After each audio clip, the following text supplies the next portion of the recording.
Bueno, buenas tardes. Les damos la bienvenida a todas las personas que en este momento nos están siguiendo a través del canal de YouTube del Instituto Gioja, de la Facultad de Derecho, y por supuesto también a quienes nos acompañan en esta sesión de Zoom, de la actividad Enfoque de Género, Diversidad y Libertad Sindical en América Latina, claves interpretativas de la Corte Interamericana de Derechos Humanos, organizada por la red de profesoras de la Facultad de Derecho de la Universidad de Buenos Aires, el Grupo de Trabajo Interdisciplinario, Derechos Sociales y Políticas Públicas, el programa Género y Derecho de la Facultad de Derecho de la Universidad de Buenos Aires, el Seminario de Género del Instituto Gioja, el INESIP, y el equipo latinoamericano de Justicia y Género, ELA. Agradecemos, por supuesto, desde ya la participación de la doctora Soledad García Muñoz, el doctor Cristian Curtis, que junto a nuestra integrante de la red de profesoras, la doctora Liliana Ronconi, van a disertar sobre la temática que hoy nos convoca y que ha dado lugar a la opinión consultiva 27 del año 21 de la Corte Interamericana de Derechos Humanos. Pero previo a ello, contarles que esta jornada académica fue motivada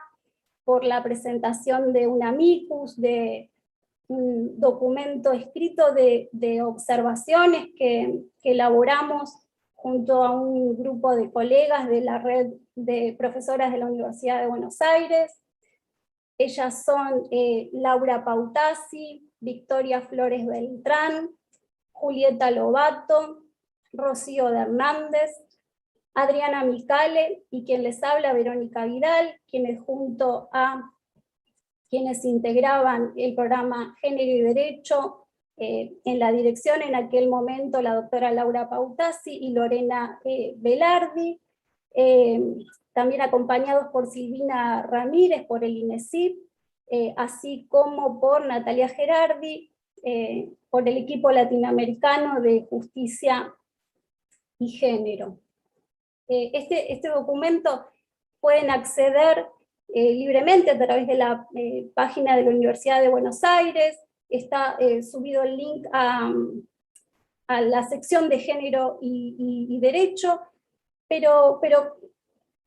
una muy breve síntesis para dar paso a nuestras expositoras y expositores, decirles que centralizamos, pusimos un foco muy importante en la cuestión relativa a la organización sexual del trabajo y en la injusta distribución de las tareas de cuidado, y cómo ello repercute en la posibilidad de participación de las mujeres y diversidades en las organizaciones sindicales y en la actividad sindical en general. También se abordó allí el fenómeno de la violencia en sus múltiples expresiones, y como un flagelo que aqueja al mundo del trabajo y que en ese momento estaba siendo abordado por el convenio 190 y todos sus desarrollos. También planteamos allí la cuestión relativa a la autonomía sindical, que fue de alguna manera receptada también por la Corte al señalar que asegurar la participación de las mujeres en las organizaciones sindicales y en el ejercicio de la libertad sindical, el derecho de huelga y negociación colectiva, no implicaba una vulneración de la autonomía sindical. Y también propusimos medidas concretas para hacer efectiva los cupos, las cuotas de género, y también formulamos la necesidad de alcanzar la paridad. Y por último, algo muy importante que la Corte marginalmente lo trató, pero que lo señalamos muy fuertemente, que tiene que ver con resaltar los indicadores del protocolo de San Salvador como una forma de dar cuenta por parte de los estados cuando presentan los respectivos informes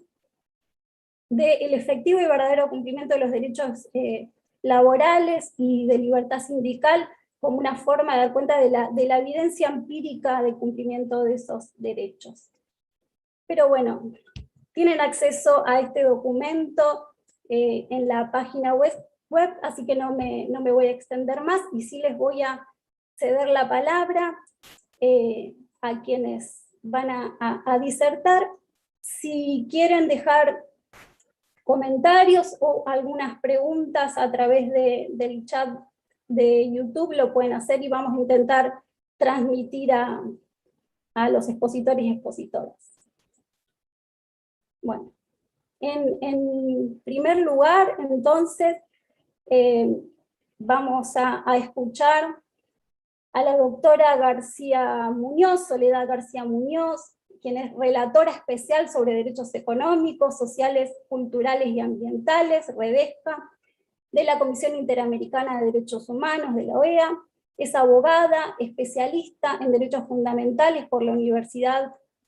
Carlos III de Madrid, España.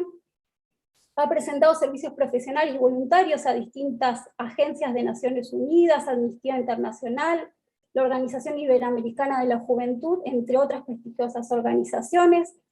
hasta asumir como REDESCA fue la representante regional para Sudamérica del Instituto Interamericano de Derechos Humanos, con base en Montevideo, Uruguay, y es la primera titular del mandato de la REDESCA tras ser electa por la Comisión Interamericana de Derechos Humanos en un concurso público interamericano, y fue, bueno, renovada, celebramos eso, para cumplir un nuevo periodo de mandato en el año 2020. Doctora Soledad García Muñoz, le damos la palabra. Muchísimas gracias, Verónica. Buenas tardes a todas, todos, a todes. De verdad les felicito por organizar esta actividad y les agradezco que hayan dado oportunidad a REDESCA, que fue precisamente quien impulsó la opinión consultiva ante la Corte para compartir algunas reflexiones con ustedes. También les quiero, ya que explicabas, Verónica, cuál fue su intervención, ¿verdad? Su aporte ante la Corte, pues celebrarlo mucho, porque ciertamente lo que buscaba REDESCA al plantear estas preguntas a la Corte fue precisamente generar un diálogo interamericano en torno a los temas de la opinión consultiva, y que pues universidades y espacios tan importantes como ustedes en la UBA hayan participado. De verdad que fue sumamente importante, y además, bueno, su aporte en particular, pues muy atinado en tantos temas de la agenda regional, ¿verdad? Así que agradecerles, felicitarles también por ello. También me presento como integrante del grupo de trabajo del Protocolo de San Salvador, el espacio en el cual trabajamos con Laura Pautasi, que fue la presidenta, y yo ahora también tengo el honor de hace poquito haber asumido esa gran responsabilidad que Laura supo abanderar de una manera tan aguerrida, diría, ¿verdad? Durante el tiempo que está, así que aprovecho que la veo en pantalla para saludarle muy especialmente y decirle que la vamos a estar molestando nuevamente con estas tareas de nuestro querido grupo de trabajo del Protocolo de San Salvador. En buena hora también que en su intervención ante la Corte pusieron énfasis en esos indicadores que realmente son una herramienta tan valiosa y tan necesaria para mensurar los progresos y las regresiones también, ¿verdad?, que existen en materia de ESCA. Bueno, sin más preámbulo, algunas ideas a compartir sobre esta opinión consultiva desde la mirada de REDESCA, que, como digo, fue la relatoría especial dentro de la comisión, el espacio dentro de la Comisión Interamericana que que tuvo el impulso de hacer esta solicitud a la Corte, primero de planteárselo a la Comisión y lograr el acuerdo unánime, debo decir, de la Comisión para que hiciéramos esta solicitud a la Corte Interamericana de Derechos Humanos. Antes de eso, también aclarar para la audiencia que no conozca lo que es Redesca, es una relatoría especial, la segunda, creada por la Comisión Interamericana de Derechos Humanos en toda su historia, precisamente en el ánimo de impulsar con mayor profundidad y especificidad la promoción y protección de los DESCA en la región. En ese sentido, recibimos un mandato muy amplio, un mandato que asumimos con una visión holística, ¿verdad? Que integra todos los DESCA y temas cruciales para los mismos, como es el combate de la pobreza y la desigualdad en la región más desigual del planeta, y los temas que hacen a los derechos sindicales y laborales. En ese sentido, el plan estratégico 2017-2021 de la Comisión había identificado algunos temas como para que la Redesca priorizara, y en el marco de nuestra primera agenda estratégica, y también, bueno, porque desde ya que considero que es uno de los grandes retos que tiene nuestra región, ¿verdad? Que es precisamente la precariedad laboral y el nivel de informalidad laboral ahora incrementado por la pandemia, es que nos propusimos también darnos a la tarea de priorizar la elaboración y el desarrollo, en realidad, de nuevos estándares en materia de derechos laborales y sindicales en el sistema interamericano.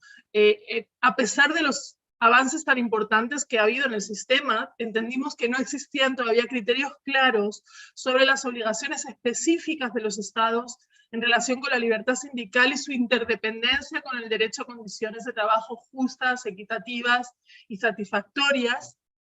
También hicimos un diagnóstico sobre la importancia de examinar específicamente los efectos de estos derechos para actores privados, especialmente empresas, y el papel del Estado en la supervisión de las mismas y en garantizar el acceso a la justicia para buscar la reparación de los derechos violados. Otro aspecto que consideramos en cuanto al estado de los derechos laborales y sindicales es que ambos han sido concebidos históricamente desde la perspectiva de la fuerza de trabajo masculina. Ustedes lo desarrollan muy bien en su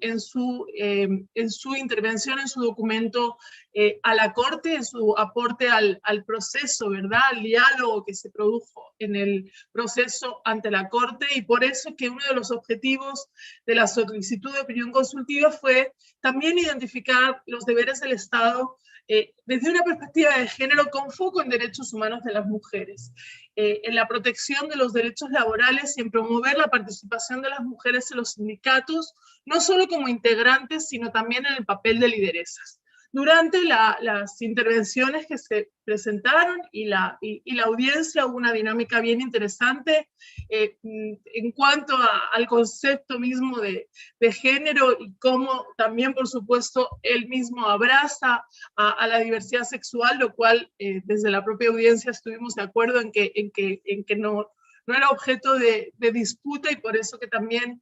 la Corte en ese párrafo 155, ¿verdad?, hace también referencia a cómo pues, la perspectiva de género es una perspectiva inclusiva que incluye, valga la redundancia, también a la diversidad sexual, diversidad que también está obviamente discriminada en el ámbito laboral, como lo hemos puesto de manifiesto en nuestro reciente informe sobre DESCA de las personas trans y de género diverso, y también, obviamente, en el ámbito sindical. Sin embargo, sí es cierto que esta solicitud tuvo un foco específico en los derechos humanos de las mujeres, y de alguna manera yo creo que también mi análisis de la realidad, incluso en Argentina, ¿verdad?, con la ley de cupo sindical, que recuerdo haberla examinado en su cumplimiento en su día con alumnos, alumnas de allá, y aunque las leyes estaban, ciertamente la participación de las mujeres en los sindicatos, ni que decir en las cúpulas sindicales, dista mucho de ser una realidad, ¿verdad? Y esas fueron un poco las razones que nos llevaron a hacer esta solicitud de opinión consultiva ante la Corte, que también se preparó con base en el trabajo de monitoreo de los derechos económicos, sociales, culturales y ambientales que realizamos tanto la Comisión como la Redesca, y que nos permitió presentar el contexto sobre la libertad sindical en el continente, analizando el ejercicio de la misma en las Américas, su impacto en las condiciones de trabajo y el uso de las nuevas tecnologías en el trabajo, el alcance de las restricciones y actos antisindicales, y también el lugar de las mujeres en el mercado laboral y en las entidades sindicales, que era algo que exprofeso buscamos, ¿verdad? Visibilizar a través de esta opinión consultiva, que creo que es, si no la primera, una de las pocas presentadas ante la Corte, precisamente con esa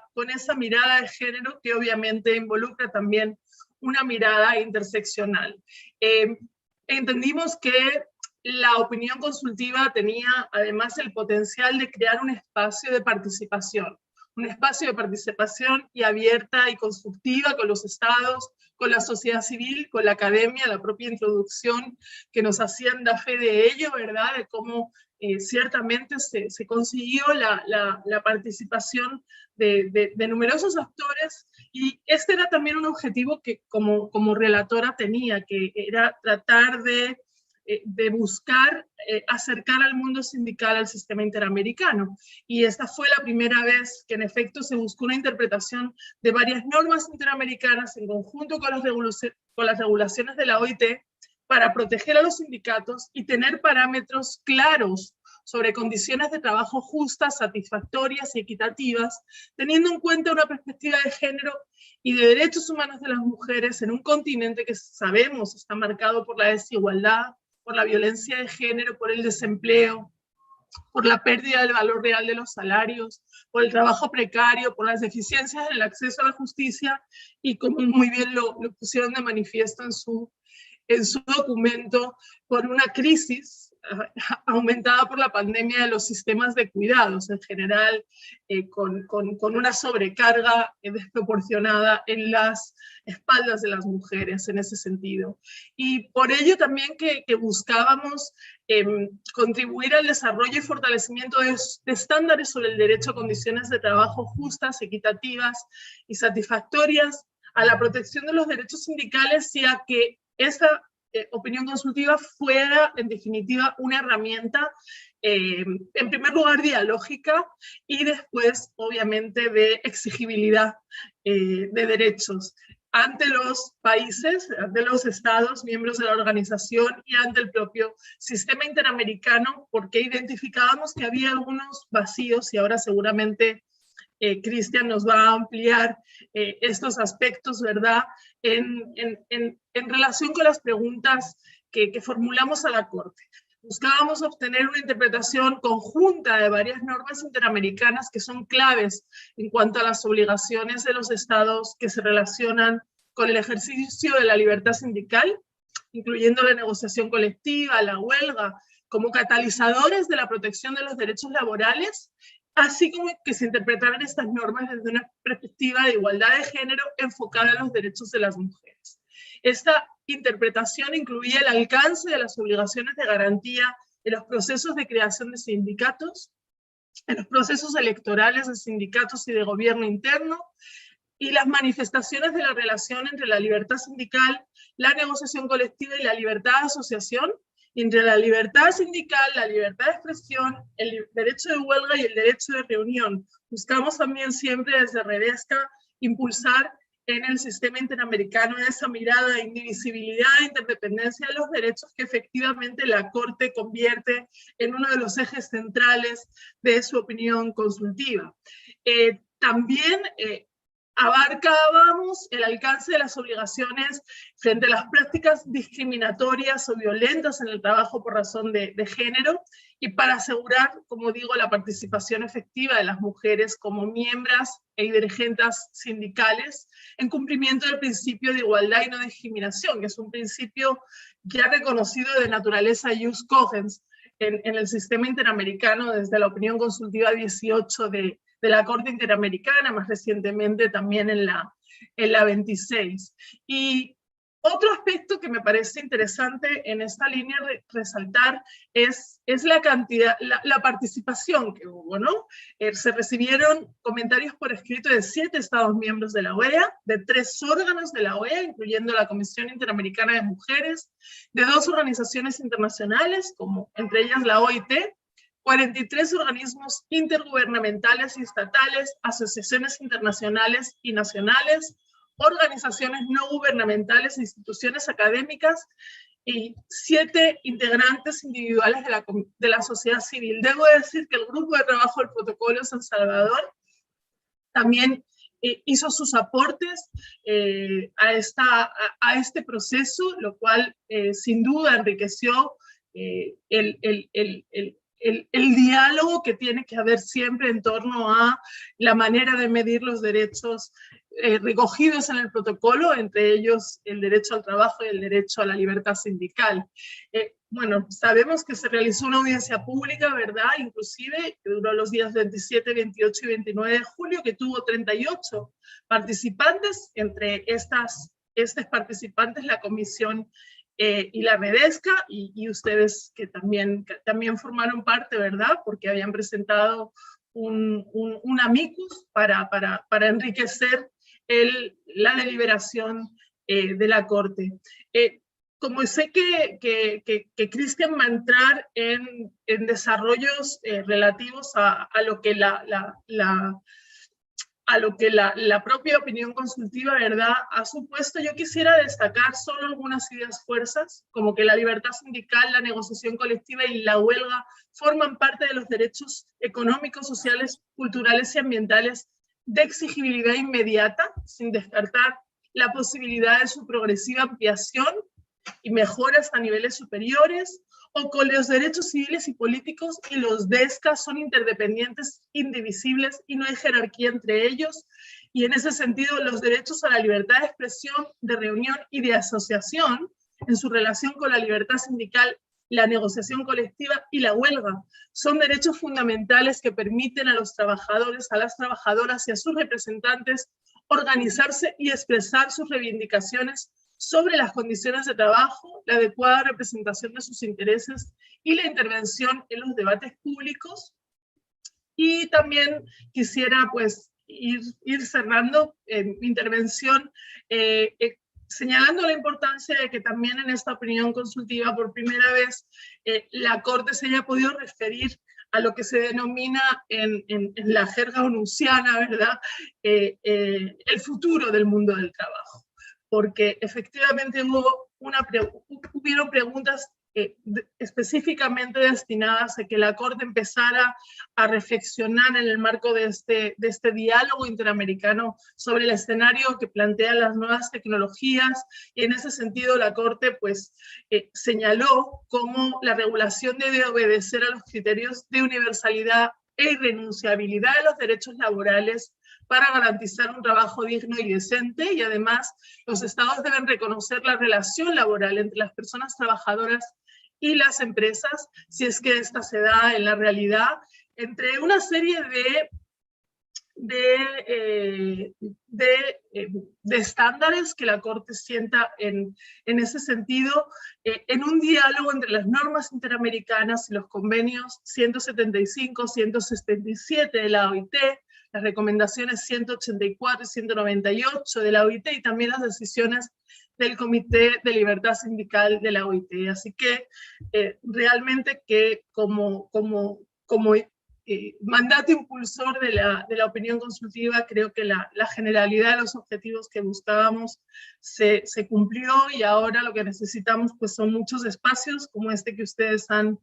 procurado con este webinar, para poderla difundir y para poder también identificar las mejores vías para que sus estándares se apliquen de manera efectiva. Lo dejo por acá y quedo atenta a escuchar a mis colegas de panel, a Cristian y a Liliana. Muchísimas gracias. Bueno, muchísimas gracias, doctora Soledad García Muñoz, por compartirnos toda esta valiosa información respecto de este proceso dialoguista, que en ese sentido ha sido muy exitoso, ¿no? Porque por la alta participación que ha tenido en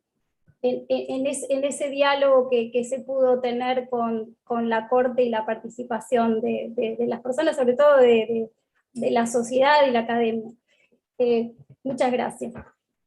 Bueno, seguidamente vamos a escuchar al doctor Christian Curtis. El doctor Curtis es funcionario de la Oficina del Alto Comisionado de Naciones Unidas para los Derechos Humanos en Nueva York, donde trabaja temáticas de género, derechos sociales y desarrollo sostenible.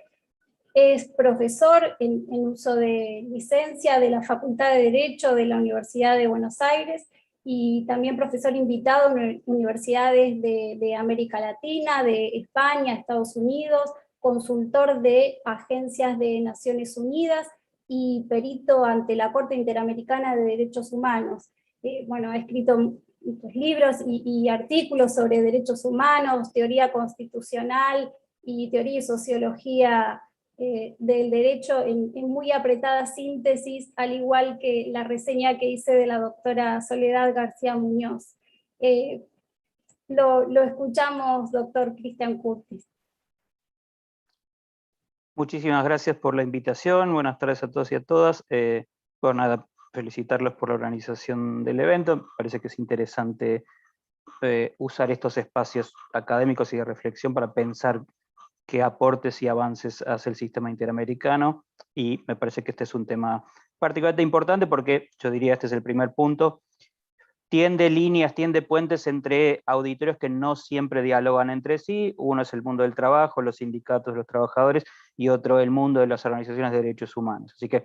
me parece que, en línea con alguna jurisprudencia previa de la Corte, que existe, es irregular, no toda genial, pero en línea con casos decididos por la Corte. La semana pasada acaba de ser otra sentencia de la Corte interesante, vinculada a los Lemos-Morris contra Honduras, que es Buzos Misquitos, en donde la Corte sigue la línea ya sentada en el caso de la fábrica de fuegos, en materia de seguridad, salud y seguridad en el trabajo, por ejemplo, de inspectorados laborales. Así que esta opinión consultiva sistematiza en alguna medida varias de las líneas que la Corte ya había ofrecido. Yo diría, ¿qué ventaja, qué cuestiones interesantes le trae a los practicantes del mundo del trabajo, abogados de sindicatos, defensores de trabajadores y otras organizaciones vinculadas con el mundo del trabajo? Yo diría, una primera que ya marcó Soledad es este intento de convergencia o interpretación conforme de normas y estándares internacionales del trabajo con estándares de derechos humanos. Y el mensaje aquí es, los derechos de los trabajadores son derechos humanos y son derechos universales. El hecho de tratarlos como derechos humanos ofrece una metodología de abordaje de estos derechos, y la pregunta es en qué medida esto enriquece o no el análisis propio de la OIT.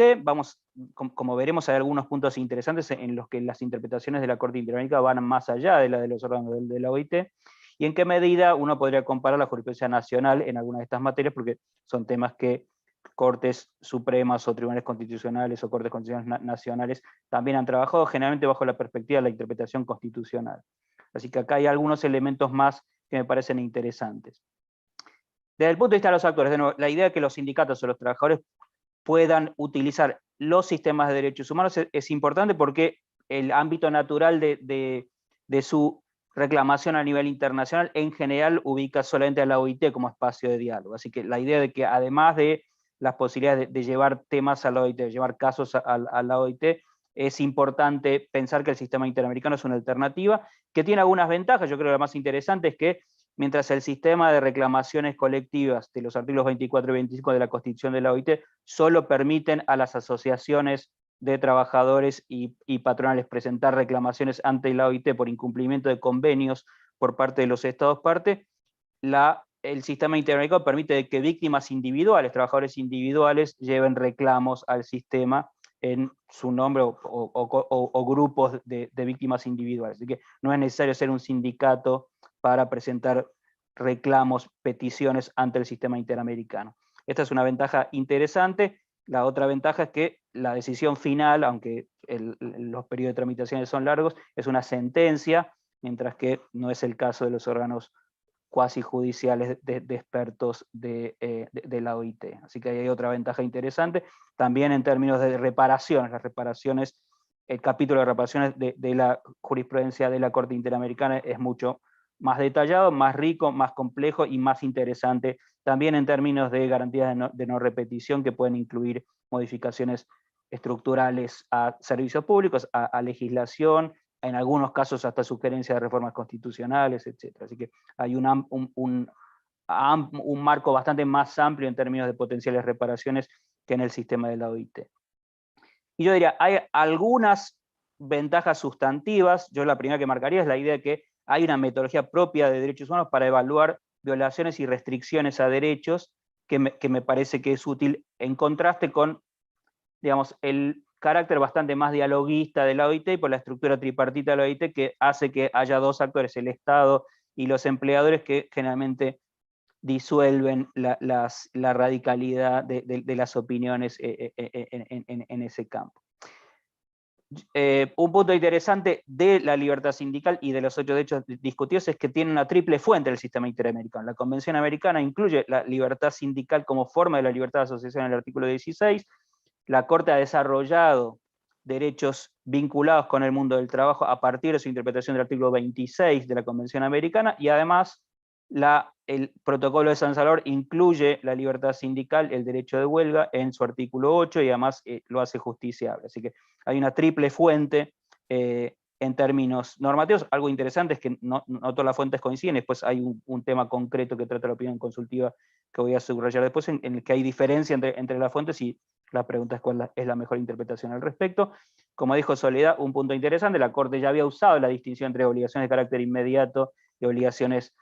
sometidas a progresividad en algunas de las sentencias, así que hay una discusión sobre eso en algunos casos, como Cujulpi-Baral o Poblete-Vilches, y en este caso, subrayado importante es, la mayoría de las obligaciones vinculadas con los derechos en juego no están sujetas a progresividad porque no dependen ni de recursos ni de tiempo para mejorar la prestación de algún servicio, sino en general son obligaciones que están vinculadas con la compatibilidad normativa, la compatibilidad de las normas reguladoras con estas libertades. Esto no significa que no tengan ningún costo, pero es interesante la idea de que se trata de obligaciones de carácter inmediato, así que las discusiones sobre progresividad no son relevantes en este caso. Sobre ventajas sustantivas, yo diría, la central es, en el sistema de la OIT, el derecho de huelga es un derecho que figura en segunda línea. No hay convenios ni recomendaciones directamente vinculados a huelga. Es cierto, el Comité de Libertad Sindical, el Comité de Expertos de la OIT, infiere el derecho a huelga del convenio 87 y el convenio 98, pero debido a la estructura tripartita de la OIT y a la molestia que les provoca el tema a los empleadores y en general a los estados, no ha habido pronunciamientos fuertes al respecto del derecho de huelga, mientras que lo que dicen las fuentes del sistema interamericano y el PIDES, que es que el derecho a huelga es un derecho humano, es decir, un derecho de toda persona, y en esto este reconocimiento normativo es más fuerte, y me parece que es útil agarrarse de esto para darle más contenido al derecho a huelga, del que proviene de las interpretaciones de los órganos de la OIT. Y yo diría que, y sobre esto hay otro punto interesante, vinculado concretamente con el desarrollo que hace la Corte, que pone en offside la jurisprudencia de la Corte Suprema Argentina en el fallo Orellano, por ejemplo. Lo que dice la Corte en ese caso es que el derecho de huelga es un derecho cuya titularidad corresponde a un gremio, a un sindicato. Lo que dice la Corte Interamericana en este caso es que el derecho a huelga es un derecho de los trabajadores, haciendo una interpretación opuesta a la que hace la Corte Suprema Argentina, y entonces no está subordinado a la titularidad colectiva de un sindicato. Y esto me parece que es importante porque efectivamente existen una gran serie de situaciones en que la huelga puede tener sentido organizada por un grupo de trabajadores. Es obvio que la huelga es un derecho que se ejerce colectivamente, pero interesantemente la Corte dice es un derecho de las personas que se ejerce colectivamente, no de los sindicatos. Ya, había diga, una gran pregunta que uno se plantea generalmente en estos campos vinculada con el modelo sindical argentino, que es la idea del monopolio de negociación, de representación y de huelga del sindicato más representativo. Este modelo sindical particular siempre ha planteado preguntas al respecto de cómo se sitúa en relación con la libertad sindical. Decir que la libertad sindical es un derecho universal, pero los derechos más importantes vinculados con la libertad sindical, que instrumentalizan el sentido de la libertad sindical, solo se garantizan a un sindicato, y el resto de los sindicatos son sindicatos simplemente inscriptos, cuyo único derecho es tratar de desbancar al sindicato más representativo, pero que en realidad tienen un carácter parecido al del club de barrio, una asociación filatélica. Así que en este punto, en el que hubiera sido interesante un análisis de proporcionalidad al respecto de la diferencia de trato del sindicato más representativo y de sindicatos simplemente inscritos, para saber si es proporcional la limitación o supresión de estos derechos importantes para otros sindicatos, la Corte no dice mucho y más bien defiere a las opiniones del Comité de Libertad Sindical de la OIT. Así que sobre este punto, sobre el que podía haber algún tema interesante, la Corte se come el análisis de proporcionalidad y simplemente valida la decisión de la OIT al respecto de cualquiera de los dos modelos, un modelo más pluralista y un modelo de sindicato más representativo, son compatibles con la convención. A mí me parece equivocada la aproximación, pero bueno, es lo que dijo la Corte. Hay un tercer punto interesante que también toca temas vinculados con jurisprudencia de la Corte Suprema Argentina, que es que tanto el artículo 16 como de la Convención Americana como el artículo 8, aunque tienen redacciones distintas, aceptan limitaciones, y en el caso de la Convención Americana, peor, supresión del derecho a la libertad sindical para miembros de Fuerzas Armadas y Fuerzas Policiales. Interesante, digamos, yo creo que este era un típico caso en el que lo que había que hacer era un análisis de proporcionalidad de la justificabilidad y del alcance de las restricciones, la estricta proporcionalidad de las restricciones, particularmente cuando el derecho se suprime, no es solo una modelización, el establecer algunas limitaciones particulares vinculadas con el tipo de servicio o limitaciones vinculadas con la huelga, sino simplemente la lisa y llana supresión. Sobre esto la jurisprudencia argentina es bastante mala. El año pasado la Corte Suprema Argentina viene a reiterar en un caso que se llama Sindicato de Trabajadores Policiales y Penitenciarios de la provincia de Buenos Aires, la doctrina de que la supresión absoluta del derecho a la libertad sindical para el ámbito de los trabajadores policiales y penitenciarios en ese caso es perfectamente válida, con lo que no se hace ningún análisis de proporcionalidad, y lo interesante de la opinión consultiva es que sobre este punto, aunque yo lo hubiera hecho de manera distinta, pero dice, uno, sobre las Fuerzas Armadas, esta restricción no se aplica al personal civil, así que hay una primera cuestión interesante. Y segundo, sobre las fuerzas policiales, se trata de fuerzas principalmente de carácter civil, así que la restricción debe ser leída en el sentido más restrictivo posible. Esto, de nuevo, pone en offside la jurisprudencia de la Corte, justificando sin mayor problema la supresión completa de la libertad sindical en estos casos. Este puede ser un tema un poco, digamos, sutil, pero la verdad es que se trata justamente de una reivindicación vinculada con trabajos de altísimo riesgo, en el que el uso de un modelo de organización de estilo vertical y militar dificulta la necesidad de traer a colación problemas en los que, digamos, no se trata simplemente de problemas sutiles relacionados con condiciones de trabajo, sino con problemas vinculados con la propia seguridad de los trabajadores. Así que la Corte Argentina analoga sin problema, por ejemplo, a los trabajadores penitenciarios con los trabajadores policiales, haciendo una especie de analogía, y mal en parte, además, porque usa una analogía para restringir derechos. Lo que dice la Corte Interamericana me parece bastante más interesante en ese sentido. Hay alguna cosa más interesante que está vinculada con la forma en que la Corte trata el derecho a la información, como el derecho a acceder a información como una condición relacionada con la negociación colectiva. Y a mí me parece que está bien hecho, pero que es un poco limitado el trato. El tratamiento que hace la Corte es un poco parcial, lo limita a los sindicatos de empleados públicos, es decir, lo coloca como una obligación del Estado de proveer información a los empleados públicos, y a los otros limita el acceso a la información de carácter público. Pero lo importante para la negociación colectiva no es solamente el acceso a la información pública, sino es importante el acceso a la información de carácter económico vinculada con la gestión de la empresa, que no es necesariamente información pública, sino es una información vinculada con la gestión de la empresa. Eso es lo importante para discutir, por ejemplo, despidos masivos, despidos justificados por reestructuración económica, etcétera, etcétera. Así que me parece que la Corte tendría que haber ido un poquín más lejos en eso, imponiendo también la obligación de acceso a información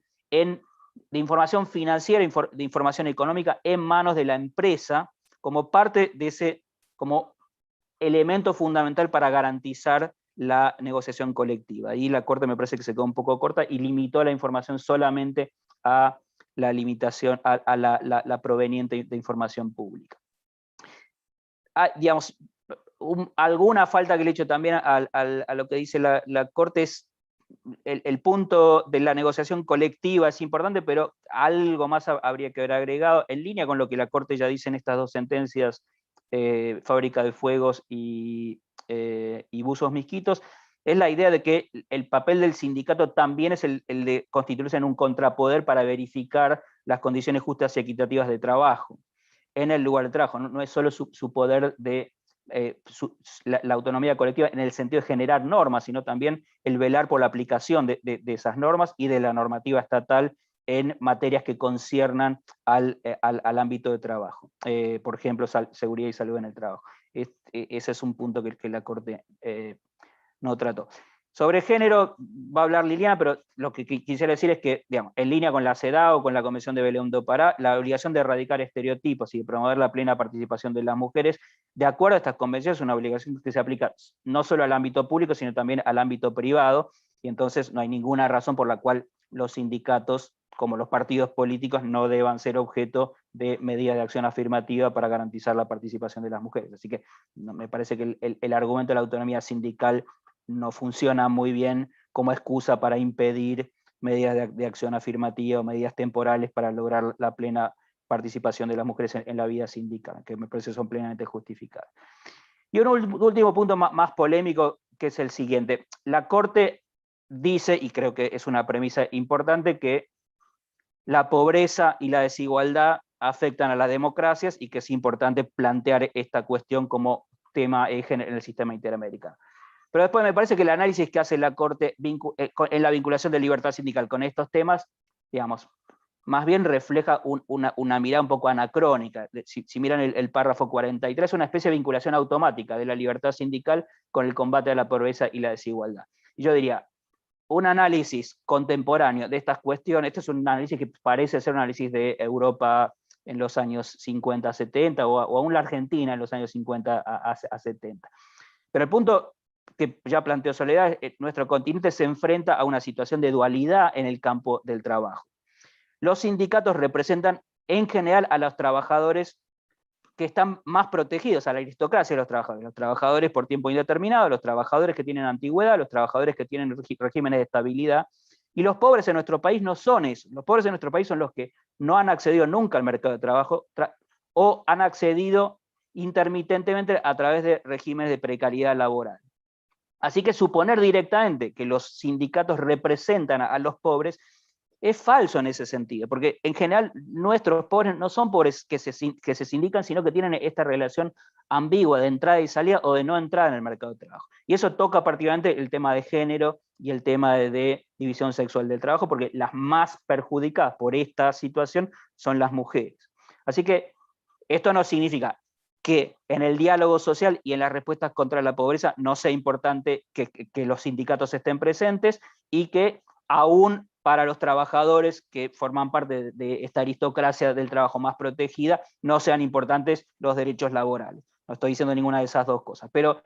suponer inmediata y automáticamente que los sindicatos dialogando con el Estado van a ofrecer problemas relacionados con la pobreza, supone, una, no hacerse cargo de que pueda en realidad haber tensiones en un país con una economía tambaleante hace 40 años como la Argentina, y con trabajo decente escaso. Bueno, puede haber tensiones entre la defensa del interés por parte de los sindicatos de los trabajos existentes y la apertura a nuevos puestos de trabajo por parte de aquellos que nunca accedieron a un trabajo decente. Y además, en todos los países hay tensiones entre sectores, así que la defensa del interés de un sindicato puede estar en tensión con la defensa del interés de otros sectores. En Argentina, algún caso claro, digamos, hace 30 o 40 años hay una puja en el sector de transporte entre el trabajo ferroviario y el trabajo de los camioneros. Y esa puja en general ha sido ganada por los camioneros. Lo que significa que esto afectó el acceso a trabajo en el sector ferroviario. Así que la idea del diálogo social no significa automáticamente representación plena de los trabajadores sin conflicto o representación de los pobres sin conflicto. Me parece que Argentina es un país altamente sindicalizado en relación con el resto de América Latina y, digamos, las consecuencias,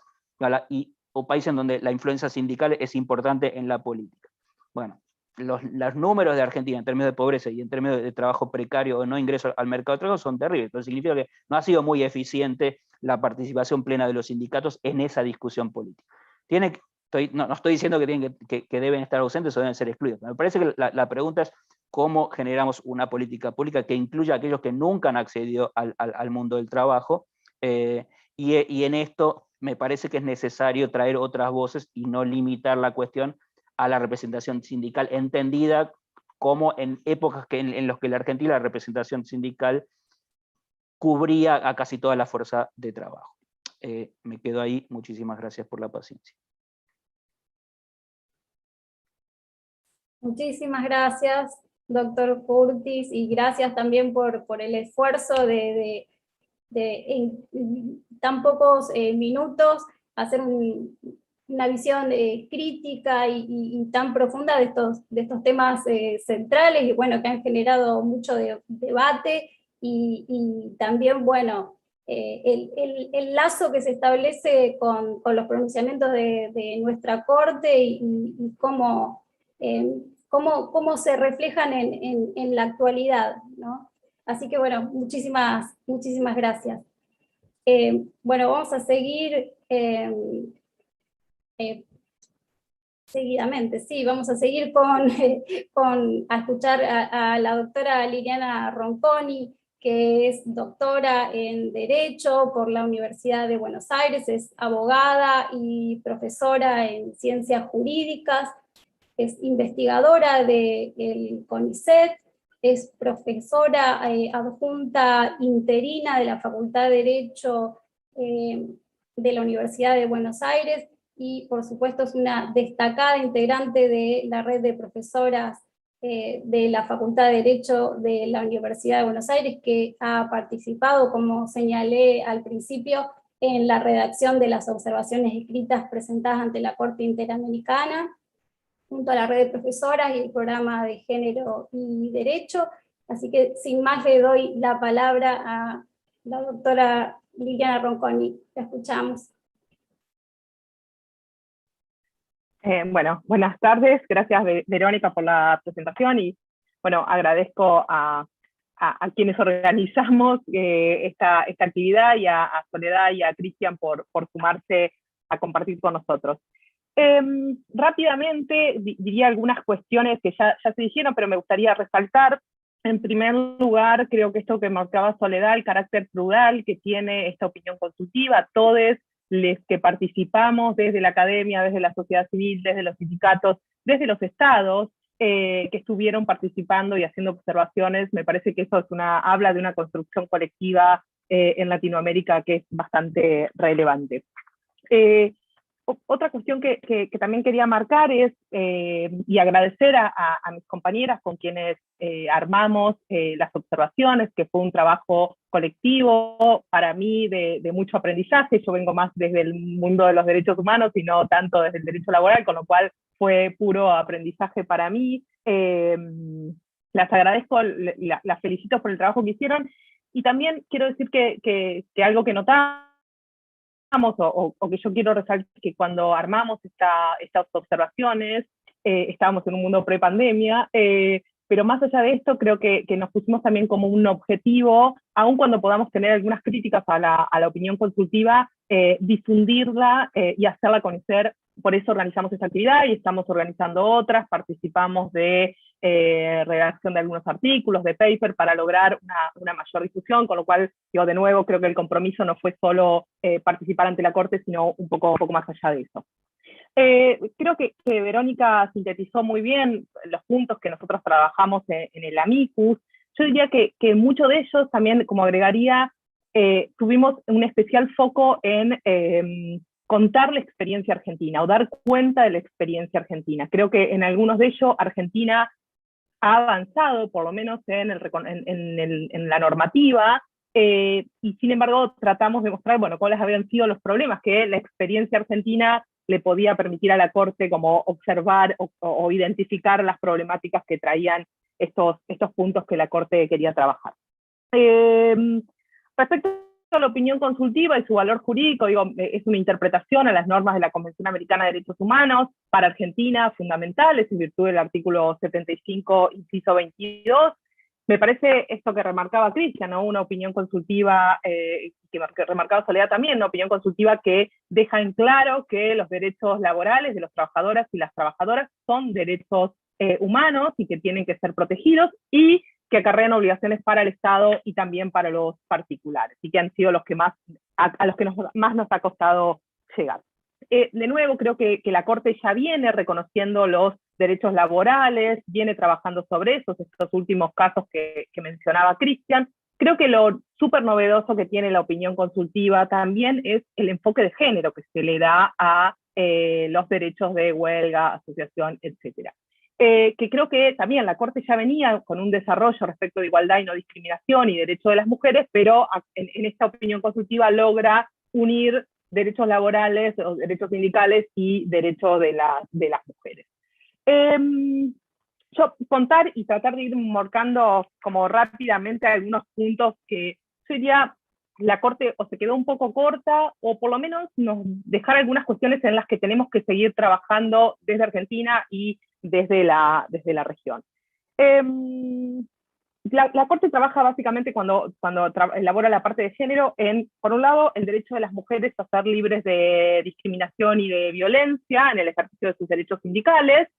y por otro lado, en la compatibilidad entre autonomía sindical y acciones positivas. Creo que en este último apartado, para ser sumamente breve, lo dijo Cristian claramente, digo, parece que ya estamos avanzados, que no hay duda sobre que las acciones positivas son compatibles, que incluso pueden existir normativas dentro de los sindicatos que establezcan la obligación de que las mujeres participen en los sindicatos. Creo que ahí el problema, y donde me parece que se queda corta la Corte y que deberíamos reforzar un poco, es garantizar dónde van a estar las mujeres en esos espacios sindicales. O sea, no alcanza solo con que tengamos mujeres, sino también principalmente pensar dónde vamos, o qué lugares van a llegar a ocupar las mujeres. La experiencia argentina dice que son pocas las mujeres, y las pocas que hay están en lugares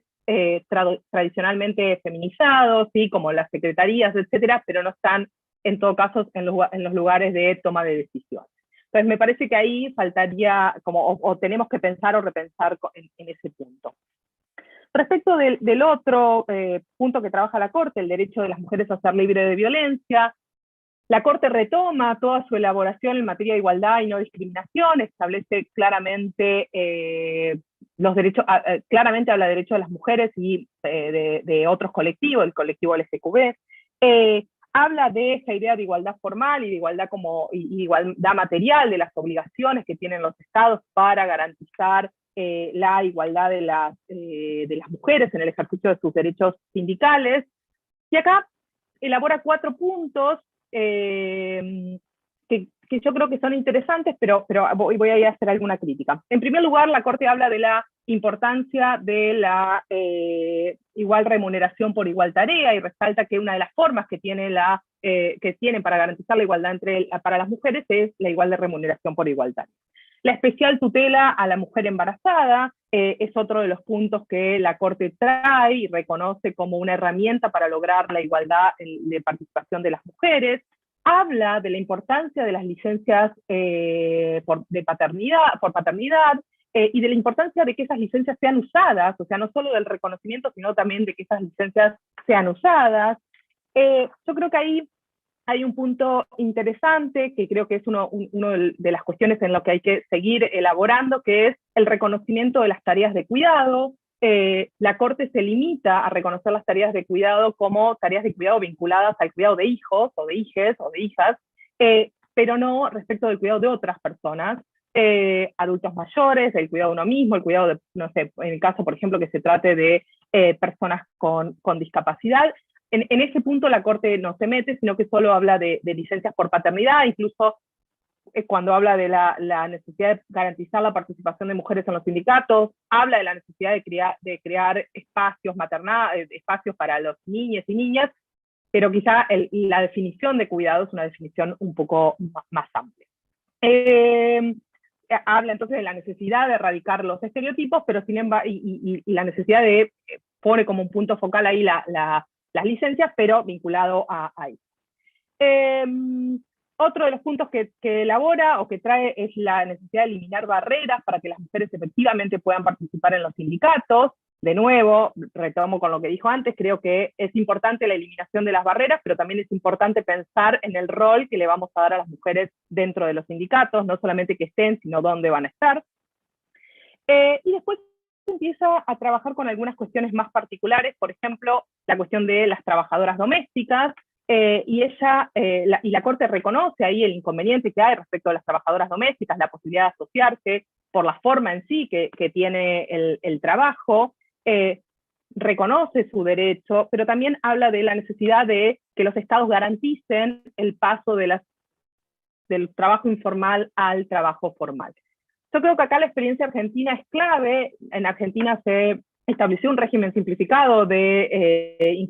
inscripción de las trabajadoras de casas de particulares, pero sin embargo es muy difícil hacerlo cumplir. Y yo creo que, de nuevo, la parte donde ahí nos deja serias dudas es, bueno, ¿y cómo logramos, una vez que tenemos un régimen simplificado, que efectivamente los particulares cumplan con esa regularización, ¿no? Fiscalización de parte del Estado, crear incentivos? Creo que ahí tenemos un punto para desarrollar. Otro punto que a mí me parece que está ausente, que la Corte lo trabaja, pero creo que podría haber dicho algo más, que tiene que ver con la idea de interseccionalidad, en especial, por ejemplo, cuando trabajos informales. Habla de la idea de interseccionalidad y lo vincula mucho con pobreza, pero sin embargo, por ejemplo, quedan afuera la situación de mujeres migrantes, que implica un poco más que hablar de pobreza, hablar, por ejemplo, de la situación de las mujeres migrantes en un contexto de amplias migraciones como las que estábamos viviendo, por lo menos antes de la pandemia, y después también se piensa en países como Venezuela, etc. Entonces creo que ahí hay un punto también para desarrollar. Otro punto que trae para trabajar la Corte es la violencia en el ámbito laboral y en el ámbito sindical. Habla de la necesidad de erradicar estereotipos, trae el convenio de la OIT, que creo que es sumamente relevante, y que también es relevante que la Corte Interamericana haya tomado los estándares que allí se establecen. De nuevo, a mí me parece que en esto había algunas cuestiones para resaltar. Creo que un punto, por ejemplo, es, bueno, ¿qué pasa ante situaciones de conflictos de violencias ante un representante sindical? ¿Cómo se pueden solucionar ese tipo de conflictos? Que creo que eso no aparece. O sea, habla de la necesidad de crear protocolos, de la prevención, pero ahí nos deja algunas dudas sobre, bueno, ¿qué debemos hacer ante un caso de violencia y, por ejemplo, un representante sindical que tiene especial protección? Bueno, yo diría que estos son como los puntos que yo busqué resaltar. Y por último, la Corte se refiere a las, que creo que Soledad lo traía, la Corte se refiere a las nuevas aplicaciones y a la forma del trabajo remoto. De nuevo, me parece, como marcaba Soledad, un avance relevante en la Corte y en los estándares que la Corte establece. Pero a mí me parece que de nuevo ahí la Corte se olvida de la perspectiva de género cuando habla del impacto que las nuevas aplicaciones y las nuevas formas laborales traen, y en especial traen para las mujeres, ¿sí? Y la pandemia creo que nos dejó a la vista que esto pasaba. Entonces, yo cerraría ahí, digo, algunos comentarios y algunos puntos como para seguir pensando y para seguir profundizando y lograr mayores estándares de reconocimiento de los derechos laborales y sindicales en la región. Muchas gracias.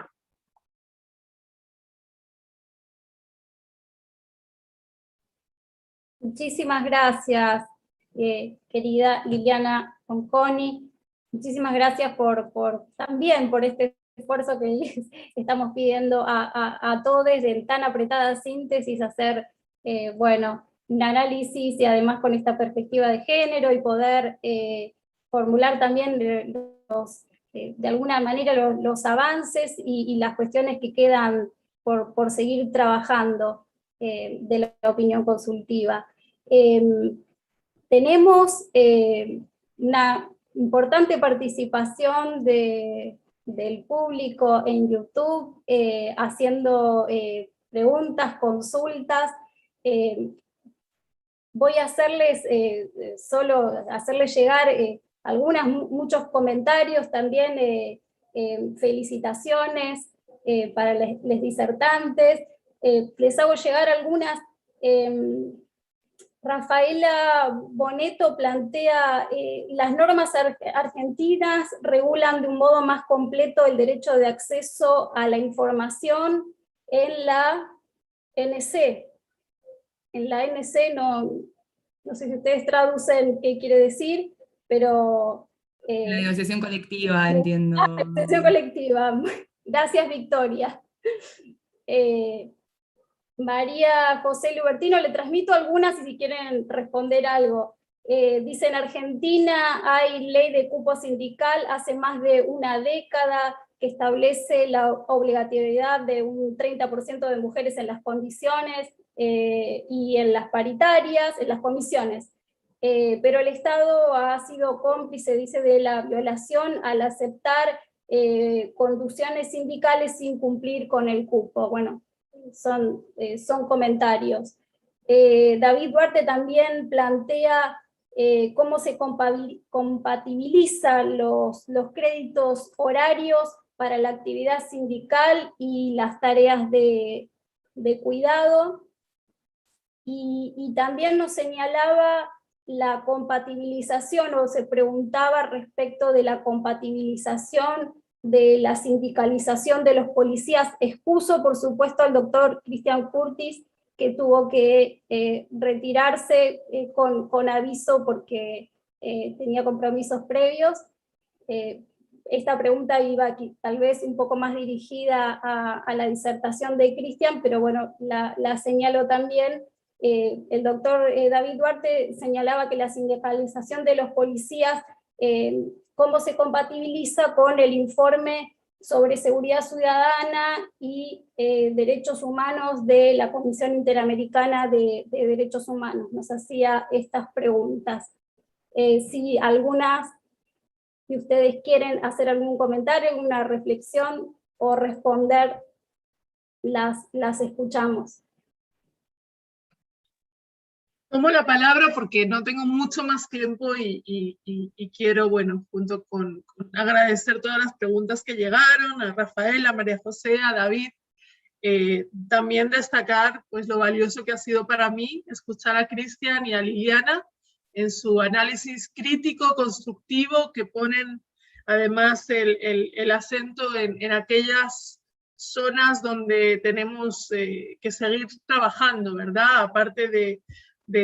impulsar el conocimiento de esta opinión consultiva, de sus estándares, creo que han dado ambos grandes luces de por dónde tiene que seguir nuestra agenda, ¿verdad? Y yo solo quisiera pues hacer referencia a cómo la Corte expresa que al momento de cumplir con las obligaciones en materia de igualdad y no discriminación, los estados tienen que tener una actitud proactiva, ¿verdad? Tienen que tomar medidas positivas, medidas especiales de carácter temporal, y eso es muy aplicable eso lo aplica concretamente en este ámbito, con lo cual creo que esta opinión consultiva se convierte en una herramienta de exigibilidad de derechos. Y me parece bien interesante los análisis que se han referido a cómo todavía necesitamos empoderar la perspectiva de género en nuestro sistema interamericano por una mirada de sensible a la corresponsabilidad, a la democratización de las relaciones familiares y concretamente a lo que también en la agenda de la Redesca desde la creación del mandato identificamos como derecho al cuidado. Creo que necesitamos definitivamente seguir avanzando tanto en el reconocimiento de este derecho. Laura ha escrito muchísimo sobre el tema, también llamándolo derecho, porque ciertamente hay elementos en el sistema interamericano ya, Convención de las Personas Adultas Mayores, Convención de las Personas con Discapacidad, para empezar a hablar del derecho al cuidado. No solamente de sistemas de cuidado, no solamente de políticas de cuidado, sino como verdadero derecho que tenemos todas las personas en algún momento de nuestra vida como necesidad, y también muchas, y sobre todo las mujeres, como una obligación cotidiana que supone dobles, triples jornadas. Entonces, me voy con ese tema resonando muy fuerte. Les agradezco muchísimo, de verdad, a todas, a todos. Las felicito y tengan siempre, bueno, cuenten siempre conmigo, con Redesca, con el grupo de trabajo, el Protocolo San Salvador, en lo que podamos seguir sumando a las causas comunes que compartimos. Les mando un fuerte abrazo, me disculpo, Liliana, porque voy a tener que salir ya. Un placer escucharte, como siempre, y verlas a todos. Que estén muy bien. Un abrazo hasta Muchísimas gracias. Buenos Aires y Argentina. Chao, chao. Un gusto tenerte. Muchísimas gracias. Adiós. Para responder a alguna pregunta y sumar alguna cuestión que me olvidé, una pena que Soledad se haya ido, pero creo que una pregunta respecto de la ley de cupo en Argentina, yo creo que también, de nuevo, la mirada ha sido una mirada direccionada a garantizar las cuotas, pero si no transformamos lo que sucede atrás, para las mujeres es muy difícil lograr ese objetivo. Por eso creo que el punto central en este caso particular es, por ejemplo, repensar cómo asumimos las tareas de cuidados y cómo se reparte el trabajo de cuidado, ¿no? Más allá de tener una ley de cupo que es relevante, se requiere también modificar, transformar las prácticas estructurales de la división sexual del trabajo. Eso por un lado, y yo creo que respecto a otro punto que a mí me parece que ahí deja algunas dudas es la opinión consultiva tiene que ver con la cuestión de los indicadores y el monitoreo a las políticas públicas. Me parece esto de, bueno, la ley de cupo en Argentina no se ha cumplido, bueno, está bien, pero ¿dónde podemos presentar informes? ¿Quién está evaluando al Estado? Me parece que reforzar un poco el proceso de los indicadores y el monitoreo hacia los estados podría ser relevante para lograr que el Estado cumpla con ese avance en materia de cuotas y efectivamente se logre cumplir. Con eso cerraría. Bueno, muchísimas gracias. En lo personal estoy muy contenta con haber podido llevar adelante esta actividad y les agradezco mucho a mis compañeras con quienes elaboramos este documento y que nos dio tantas satisfacciones y que finalmente podemos de algún modo tener este cierre exitoso, ¿no? Con estas reflexiones tan interesantes y bueno, también considerar que bueno, la opinión consultiva abre de algún modo distintas líneas futuras, ¿no? de reflexión para poder seguir profundizando estos temas. Me parece una cuestión no menor, ¿no? que señale en particular abordar la perspectiva de género en temas tan centrales que hacen a los componentes tradicionales, digamos, el derecho colectivo del trabajo. Yo quiero cerrar, si mis compañeras me lo permiten, con un señalamiento que me llamó poderosamente la atención, que haga tanta hincapié la opinión consultiva durante varios pasajes respecto del desbalance del poder entre capital y trabajo, ¿no? Entre el sector empleador en relación con las personas que trabajan, destacando permanentemente la función del equilibrio que cumple la misma naturaleza del derecho laboral, la existencia misma, la razón de ser de la existencia de los sindicatos, del movimiento obrero organizado, el cual le acuerda en un apartado, le reconoce el carácter de función social del movimiento obrero organizado.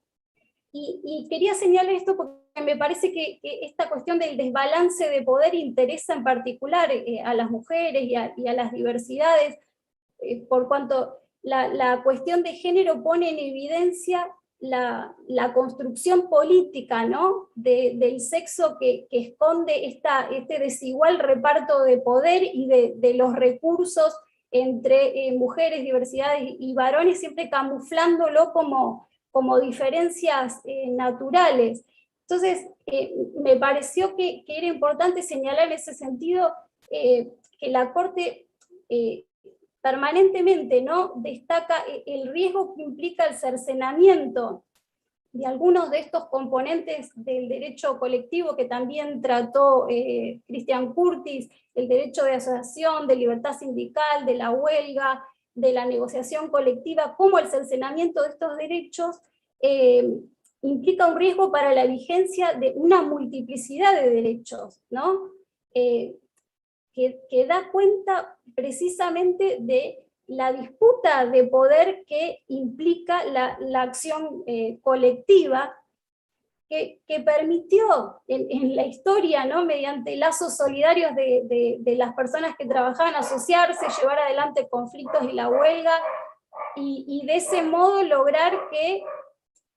la patronal, que el sector empleador se siente a negociar en un pie de igualdad nada menos que las condiciones de trabajo y de remuneración, y que esto da cuenta de una verdadera disputa de poder